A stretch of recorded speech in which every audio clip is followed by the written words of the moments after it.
Alright, greetings everybody on ARFCOM. I thought I'd give you a quick rundown of what's going on here. What I'm doing with this beast. I know since I've started this build thread, all you that are following along have read endlessly about this Mega Squirt. Well, I thought I'd explain what the heck it is and what's going on. Basically, the Mega Squirt is just taking the place of the factory computer, and it's controlling ignition and fueling events.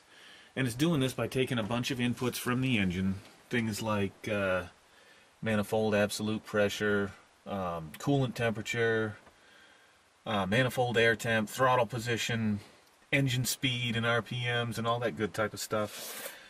And it's feeding them into an algorithm that determines how much fuel to inject and when to fire the spark.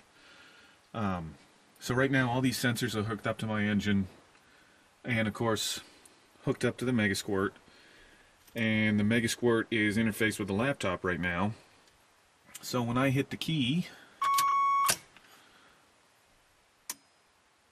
everything powers up and we see all our current settings. So manifold absolute pressure is about 100 kPa, showing battery voltage, showing coolant temp at about 40 degrees, showing air temp about 39 degrees.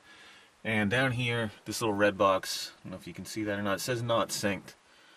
And essentially that is waiting for an ignition signal from the engine so that it can sync up and start firing the sparks at the right time.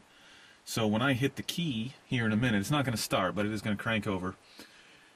You're going to see the tack here in the upper left is going to jump up a little bit as the engine turns over.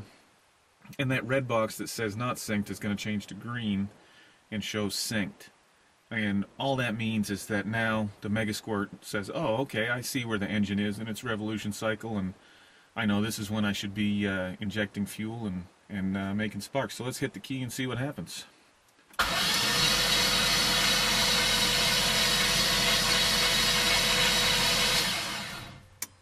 Okay, and you can see that as soon as I let off the key, it goes back to not synced. But immediately when I hit the key, we get the green synced light. If we had fuel going to this engine, which we will soon, it theoretically should have lit. So hopefully sometime in the next week or two, you're going to get to see a video of this thing running and idling. About as close as I've been so far. So like I like to always say, stay tuned, more to come. Thanks for following along.